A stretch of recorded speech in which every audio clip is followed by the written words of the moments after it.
The Indiana Pacers didn't just lose Game 7 last night. In the process, they may have lost a season. What a tough night. Game 7 for Indiana Pacers as they fall to the Oklahoma City Thunder 103 to 91.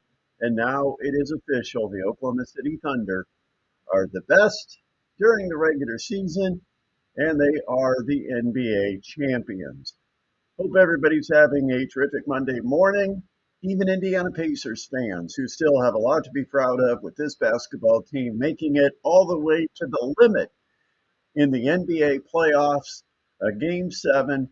And I don't think you can be overly disappointed. The Pacers didn't play their best basketball, but their minds may have drifted a bit, understanding the significance of what happened with 4:55 left in that first quarter when Tyrese Haliburton went to explode toward the basket. And as he planted the back foot and went to push off, we saw what happened with that calf muscle. You almost saw the rip and the tear in the middle of the screen. It's that pop that we've seen with other players when that Achilles gives out. And what we're hearing, the rumors that it is an Achilles tear, that is probably a year to 14 months for full recovery. And that takes next season completely out of the picture for Tyrese Haliburton. So it's not just about losing a game, it's about losing a season. And my guess before the game started, there probably was some discussion with Tyrese to explain the significance of playing on that injury. And I'm sure his mindset was, I don't care. It's all about this game. It's a chance at a championship. And he gambled and lost. And as a result, the Pacers lose. And so here we are with the Pacers finishing as the runner-ups. Nobody really remembers the runner-ups. Actually, this year, it might be a little different. Welcome to the channel. Glad to have you along. I am Brett Rump. If you could subscribe, please click that subscribe button. Also, like, share, and leave us a comment. Let us know what you thought about last night's game. There were some players that didn't help last night that I thought were somewhat no-shows for the Pacers. I think you had some players that had the positives with the negatives. You had Pascal Siakam, who needed to provide more, especially after the injury to Tyrese Haliburton. Obi Toppin, one of those players that was a no-show. Miles Turner, another player that didn't show up. Oklahoma City, they could have played 5 guards, and I still don't think Miles Turner would have dominated anything. This is a guy that's looking to get paid. For what? Somebody tell me exactly what you're paying Miles Turner for. Anybody that wants to support Miles Turner and him getting the big cash, the big bag, somebody tell me what exactly is Miles Turner being paid to do? Hit an occasional 3, so you think, wow, we've got the great stretch 5. He can step outside and hit 3s once in a while. I mean, he might as well climbed under a rock because he was non-existent, and his three-point shooting was atrocious during the finals. So, he's not a rebounder. He can't defend true bigs down in the low block. He's not athletic enough to stay with stretch bigs that can take him on the perimeter and drive him. I mean, what exactly is Miles Turner being paid for?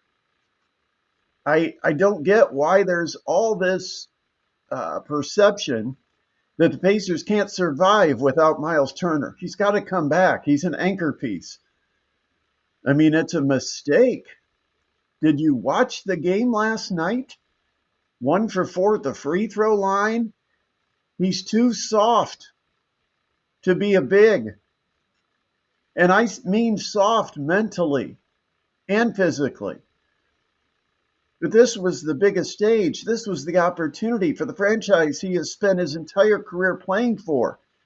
You would have expected this was going to be the best Miles Turner could put on the court.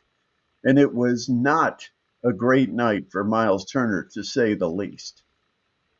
And so here we are, the day after. And let's talk a little bit about Tyrese Haliburton. And what's a real shame is Tyrese Haliburton came out and he was the best player on the floor through the first 7 minutes of this contest. He had hit 3 threes.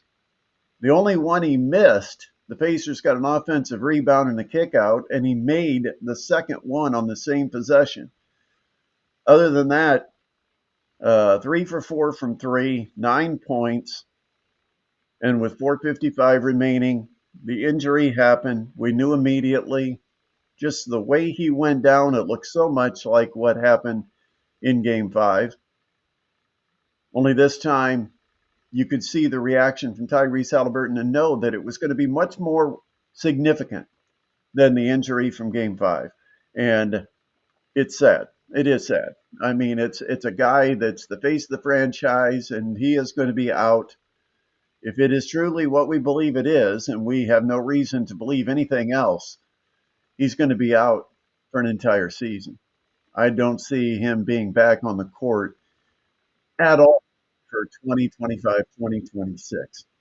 TJ McConnell ended up getting the extended minutes, and they really focused on TJ McConnell after he torched them in Game 6. They were all over McConnell, made the night very tough, 7 turnovers. And even though you could say, well, he hit a bunch of shots and he was the only one hitting shots in the third quarter, yes, but there was a stretch in this game where the game got out of hand very quickly. And TJ McConnell's mistakes were really what led to it. About 8 minutes to go in the third quarter, McConnell picks up the dribble at half court, which he did like 2 or 3 times. And I don't get it. A small guard who's very trappable, especially when you put a half court line and a sideline as 2 of the boxes, and then you put a double team on him, and you put height, and you put some length. He can't pass out of that. He's trapped. I mean, truly trapped. And they did it to him twice. And at 8 minutes to go, they did it. They trapped him out at the half court. And what happened? He picks up the dribble.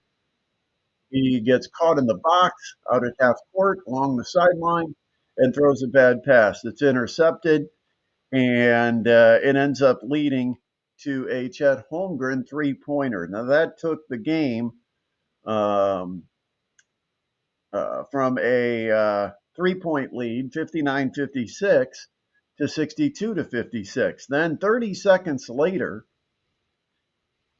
he drives into the basket, jumps in the air right underneath the hoop where there's not a lot of places to go with the basketball. And he had to just fling it into the middle of the lane, hoping that there would be somebody there cutting. And that, of course, is where OKC collapses. So it goes right into some traffic, gets stolen, and goes the other way. And Jalen Williams drops in a 3-bomb. So back-to-back threes on back-to-back turnovers by TJ McConnell in the middle of that third quarter. And it goes from being what was a tie game just prior, before Shai Gilgeous-Alexander hit a 3 to give OKC a 3-point lead. Then the back-to-back turnovers resulted in back-to-back threes. OKC gets 3 straight 3-point shots. And remember, OKC in the losses didn't shoot the 3-ball well.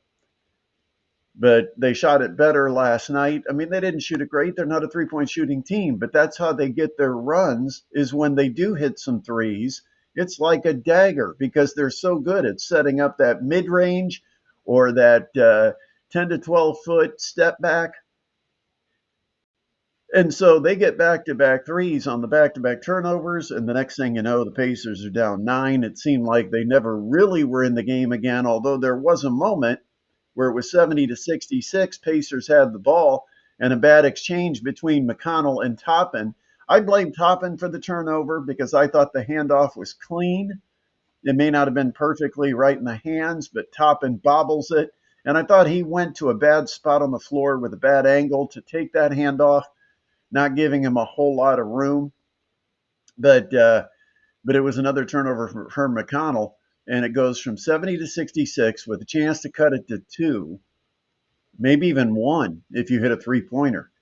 And it becomes a 19-2 Oklahoma City run at that point. The game's clearly out of reach and no chance for the Pacers to come back down 21.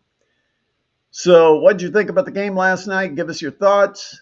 This game really was decided not over the Haliburton injury.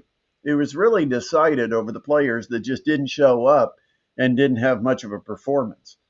And that includes most of the bench. Now, Matherin played heavy minutes and he got into a flow and seemed to be a little more confident playing the extra minutes, but still too many turnovers by the Pacers bench. 15 turnovers in the game last night, 21 total for the Indiana Pacers, who gave up a disadvantage in points off turnovers, 32-10. Well, that's 22 points right there, and you got beat by 12. You can pretty much do the math and figure out where this game was lost. I mean, Rick Carlisle said it in multiple press conferences that when you play Oklahoma City, it comes down to taking care of the basketball. That's what they do, and they did it well last night.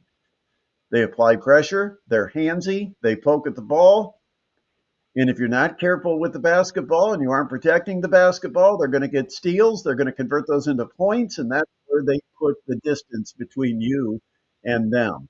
And they did it last night, and as a result, they are the NBA champions. I mean, it's a deserving championship. They've been the best all year. It's not like the Pacers are the first ones to fall to Oklahoma City. And yes, it's a disappointment, but Oklahoma City doesn't lose back-to-back games. They don't lose often at home. And so you kind of thought that, and Oklahoma City was favored in every single game in this series, and the Pacers still won 3 of the games. So you got to give credit to both teams here. I thought it was a terrific run and a lot to be proud of with the Indiana Pacers and the way they fought and the way they played together. They played basketball the right way. They got the max out of the talent that they've got. I mean, it's not like the superstars are highly ranked superstars. I mean, if you could start a team right now, and I say you could have Haliburton and Siakam, or you can have Shai Gilgeous-Alexander and Jalen Williams, which two are you taking? Be honest. I know the answer. And if you said the Pacers tandem, you're probably wrong. I mean, these two players, what Williams and Shai Gilgeous-Alexander can do is incredible. Chet Holmgren had a nice 3-man role, and Alex Caruso was terrific, as you'd expect. A bounce-back performance for Caruso. He's a guy that's got finals experience, and Coach Daigneault left him in the game for a considerable time. What he played, like 30 minutes? He was out there a lot. And so Oklahoma City was going small ball, and the Pacers couldn't take advantage. And that's where Miles Turner got to show up, man. Got to show up. 6 points, 4 rebounds. I mean, I think 5 or 6 Pacers had more rebounds than Miles Turner. And now the big decision is going to be what happens with Miles Turner in the offseason. This is going to be the toughest decision for Kevin Pritchard because he hasn't made too many wrong ones. But the writing is very clear that if you sign him for a big contract, that is fully an emotional deal and it's not a rational deal because he hasn't earned the really big contract. He hasn't brought a championship to Indiana. He hasn't been the best player on any of the teams he's played on, ever.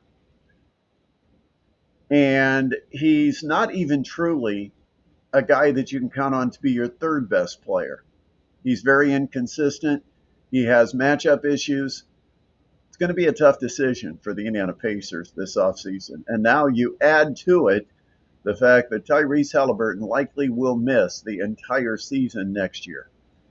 All right. Hope you enjoyed this. Make sure you subscribe, like, share. Make sure to let other people know about this channel as well and encourage them to subscribe and leave your comments because we'll be having more videos coming up. But have a terrific week. We're counting down toward the holiday. Not too far away now. Tin Caps will be back at home starting tomorrow night. And by the way, if you want, the Whoa Penny Pitch golf outing is coming up this week. I'll be playing.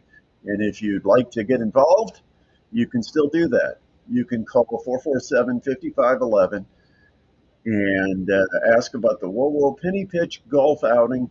and help support the 2025 Penny Pitch campaign and enjoy a day of golf coming up Thursday. All right, I will let you go. We'll talk to you again soon.